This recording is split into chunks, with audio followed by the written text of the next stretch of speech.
Olá, estamos retomando as nossas aulas sobre sentença no processo penal. Nós já vimos classificação dos atos jurisdicionais e vimos que a sentença é um dos atos jurisdicionais, aquele que põe fim ao processo, né, um ato decisório que põe fim ao processo julgando o mérito, no sentido de impedir a renovação da relação jurídica processual contra o mesmo réu pelo mesmo fato, né? Vimos toda uma classificação também de doutrina em torno da sentença, quanto ao órgão que profere, quanto a ela ser executável ou não ser executável, e vimos também uma estrutura formal da sentença, o que ela deve conter, né? Vimos que a sentença deve ter relatório, fundamentação, o dispositivo e a autenticação. Na aula de hoje nós vamos focar especificamente na sentença de absolvição. Ela tem uma estrutura adequada, própria, dada pela lei no artigo 386.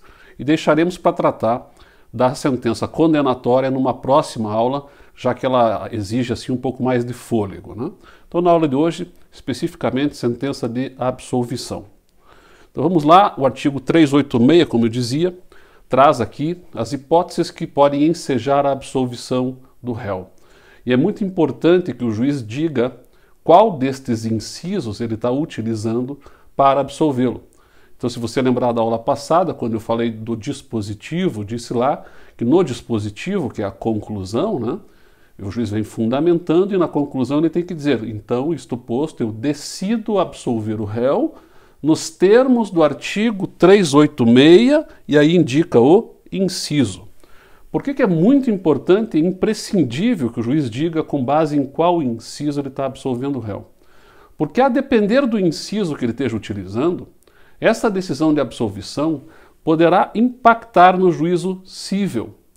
Você deve se recordar que de cada ato ilícito que se realiza, podem desencadear diferentes esferas de responsabilização, né?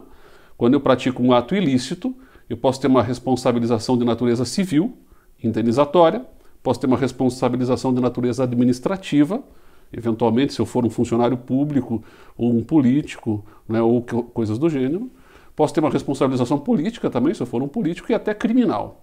Do mesmo ato desencadeiam diferentes esferas? Sim.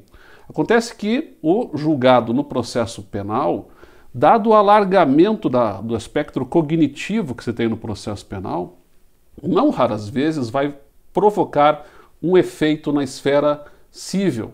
Se costuma dizer que faz coisa julgada no cível, no juízo cível. É mais ou menos como consta lá dos artigos 64 a 67 do Código de Processo Penal, que eu vou misturar aqui na análise dessas questões, para ver exatamente qual fundamento, com base no 386, impacta ou não impacta no juízo cível. Ou seja, em outras palavras, dependendo da fundamentação da absolvição, o sujeito que se julga a vítima, né, não poderá pleitear uma indenização na esfera cível. Dependendo do fundamento, isto não repercute na esfera cível e aí eu posso buscar uma indenização lá, já que há uma independência das instâncias de responsabilização. Então vamos dar uma olhada um por um dos casos que levam à absolvição do 386. Diz aqui o artigo: o juiz absolverá o réu mencionando a causa na parte dispositiva, né, que já fizemos menção, desde que reconheça 1. Estar provada a inexistência do fato. Veja, se o juiz criminal está dizendo que tem prova de que o crime não existiu, ele está dizendo, há uma prova que me permite dizer que não existiu o crime. Bom, daquilo que não existe e que está provado, eu não posso querer obter uma indenização. Então a sentença de absolvição com base no inciso 1º, olha lá, sim, ela faz coisa julgada na esfera cível, ela repercute. E se porventura estiver tramitando um processo civil de indenização, basta que se junte a certidão do trânsito em julgado da absolvição criminal, que eu faço cessar o trâmite do processo de natureza civil. Inciso 2º. O juiz também pode absolver se entender que não há prova da existência do fato. Cuidado, porque são muito parecidas as duas situações, porém muito diferentes também no mesmo contexto. Você tem o primeiro inciso, o juiz dizendo que ele tem prova de que o fato não existiu. No segundo inciso, que nós estamos analisando agora, o juiz está dizendo assim, olha, eu não sei se o fato existiu, eu só sei que eu não tenho prova de que ele possa ter existido. Mas ele pode ter existido? Até pode. Só que no processo criminal eu não consegui produzir provas suficientes que me permitam dizer que ele existiu. Então aqui não haver prova da existência do fato não significa dizer que eventualmente eu não possa lá no processo de natureza civil conseguir essa prova amanhã ou depois. Nós sabemos que no processo penal não há como fazer uma revisão criminal, que é uma ação, depois que eu esgoto todos os recursos, que é uma ação hoje que só é possível de ser utilizada em favor do réu, nunca contra ele. Então, se amanhã ou depois, em relação à sentença de absolvição criminal, aparecer uma prova da culpa daquele réu que foi absolvido por insuficiência de prova em relação ao fato, eu não posso usar essa prova nova para desconstruir a coisa julgada no processo penal, reabrir o processo e, quem sabe, condenar o réu. Não é possível, não existe no processo penal revisão criminal, como se diz, pró societate, quer dizer, a favor da sociedade contra o réu. A revisão criminal é só a favor do réu, nunca contra ele. Então, se ele foi absolvido por falta de prova da existência do fato, não significa dizer que a prova não exista. E amanhã ou depois ela não possa ser obtida. Se ela puder ser obtida, então eu poderei usá-la numa ação civil de indenização, mas não posso mais usá-la no processo penal. Portanto, o inciso 2º, a absolvição criminal com base no inciso 2º, não repercute, não faz coisa julgada na esfera civil, não impede que eu busque uma indenização na esfera civil. Inciso 3º, o juiz também pode absolver se entender que não constitui o fato infração penal. Então aqui o juiz está dizendo que a conduta é atípica. Bom, pense um pouquinho, né? O fato da conduta ser atípica impede eventualmente uma indenização no juízo civil? Não necessariamente, porque eu posso ter um ato ilícito, que seja um ilícito civil, mas que não seja um ilícito penal. E justamente por não ser um ilícito penal, por atipicidade, ele está sendo absolvido no juízo criminal. Agora, esta absolvição não significa dizer que o ato, por ele realizado, eventualmente não seja um ato ilícito de natureza civil. Portanto, a absolvição por atipicidade não faz coisa julgada na esfera civil. Simplesmente significa dizer que a conduta não se amolda às elementares do tipo penal, porém pode ser um ato ilícito civil. Inciso 4. Também o juiz pode absolver se está provado que o réu não concorreu para a infração penal. Bom, aqui é o mesmo raciocínio do inciso 1º. O inciso 1º é em relação ao fato, genericamente falando, aqui em inciso 4º em relação à autoria. O fato pode até ter existido, vamos imaginar que a vítima possa ter sofrido lá uma agressão ou ter tido o seu patrimônio subtraído, coisa que o valha. Acontece que não foi um fato realizado por este réu que está sendo acusado.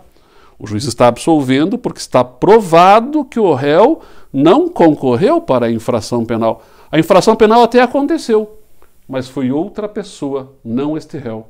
Portanto, se o juiz julga absolvido o réu com base no inciso 4º, esta decisão, sim, repercute, faz coisa julgada na esfera civil em relação a este réu. Claro que não em relação a outras pessoas, eventualmente, né? Mas este réu que foi absolvido, dele, eu não posso querer pleitear uma indenização. Inciso 5º.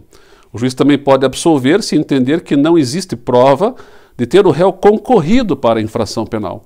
Então é o mesmo raciocínio do inciso 2º, né? O inciso 1º equivale ao inciso 4º, o inciso 2º equivale ao inciso 5º. É o mesmo raciocínio. Eu posso não ter prova de que ele concorreu, mas será que ele concorreu? Eu não sei, eu não tenho prova de que ele tenha participado. Então o que eu estou fazendo? Eu estou absolvendo ele no juízo criminal. E se amanhã ou depois aparecer esta prova? Pronto, você pode usá-la numa ação de natureza civil. Não pode mais usá-la numa ação de natureza penal.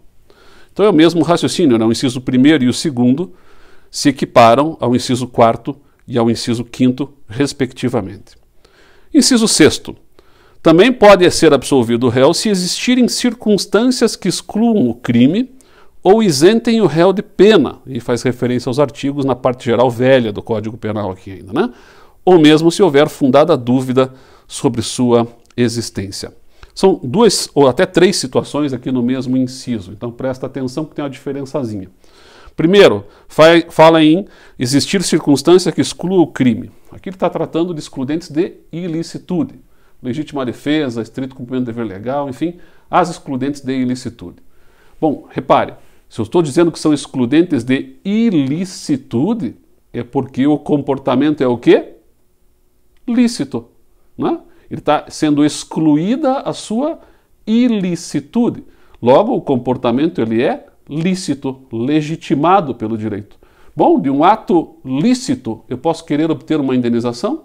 Evidente que não.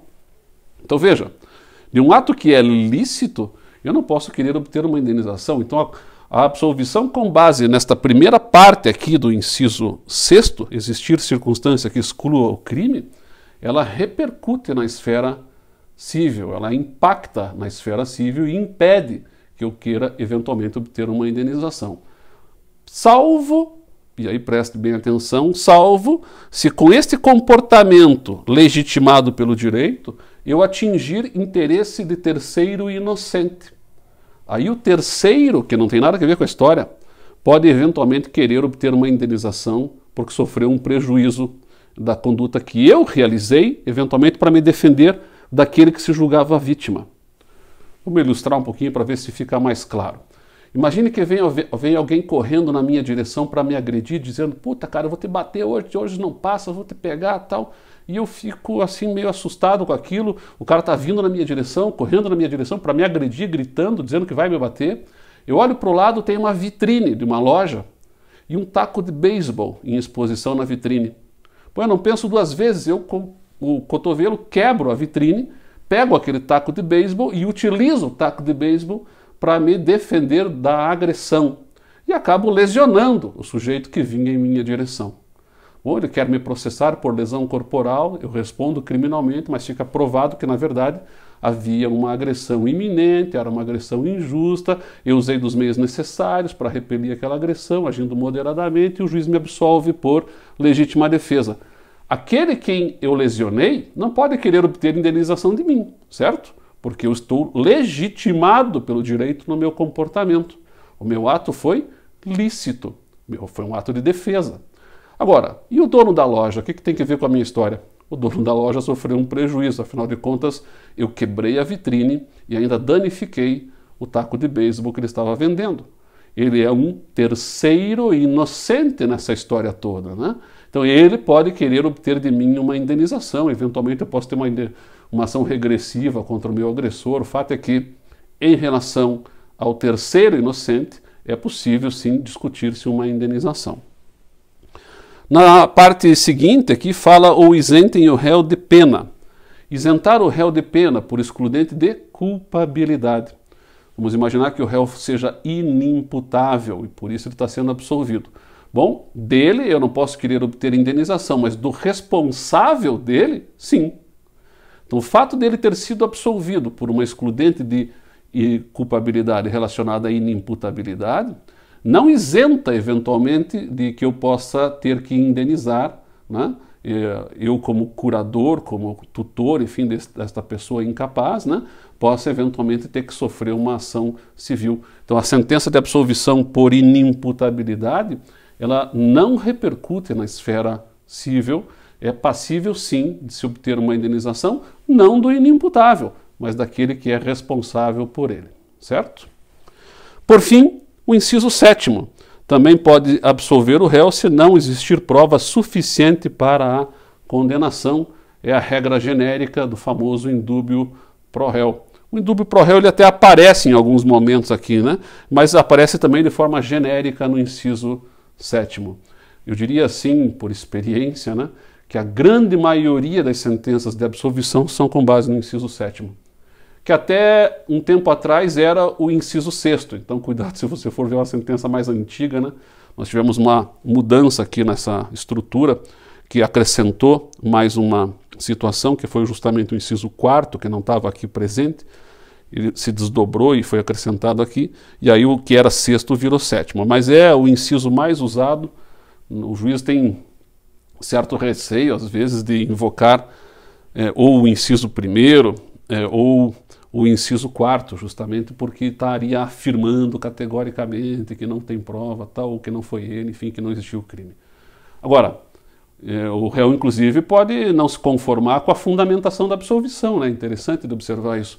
O réu pode, eventualmente, recorrer de uma sentença de absolvição, pode, particularmente, para querer modificar a fundamentação.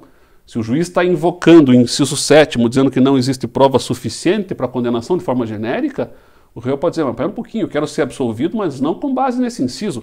Quero ser absolvido com base no inciso 1º, estar provada a inexistência do fato, porque eu quero obter aqui uma decisão que repercuta lá na esfera civil e eu acabe também evitando uma eventual ação de indenização.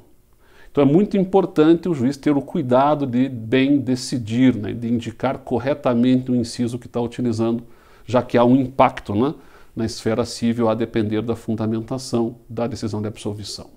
Bom, efeitos imediatos desta condenação, desta sentença de absolvição, perdão, estão no artigo 386, parágrafo único. Então consta aqui do Código de Processo, na sentença absolutória, o juiz 1 mandará, se for o caso, pôr o réu em liberdade. Então, se o réu está preso preventivamente, é absolvido, efeito imediato da sentença, coloca em liberdade. O mesmo vale para as medidas cautelares diversas da prisão, inciso 2º, né? Ordenará a cessação das medidas cautelares e provisoriamente aplicadas. É efeito imediato, mesmo que o Ministério Público recorra, mesmo que amanhã ou depois se reverta essa decisão, ali já em primeiro grau, efeito imediato, coloca em liberdade ou cessa as medidas cautelares diversas da prisão e, eventualmente, se o fundamento da absolvição, né, for relacionado à inimputabilidade, à incapacidade de compreender o caráter ilícito do fato e determinar-se de acordo com esse entendimento, né, você pode absolvê-lo e aplicar, eventualmente, medida de segurança, que é aquele exemplo que nós já dissemos na aula passada, quando apresentamos a classificação das sentenças de absolvição, seria uma chamada sentença absolutória imprópria, certo? Então esse é o panorama da sentença de absolvição. No próximo encontro nós trataremos aí da sentença condenatória, que, como disse, exige um pouquinho mais de fôlego, dada a complexidade que ela traz, uma série de efeitos que ela produz, e nós vamos ter isso então numa outra aula. Por hoje é isso, até a próxima, muito obrigado.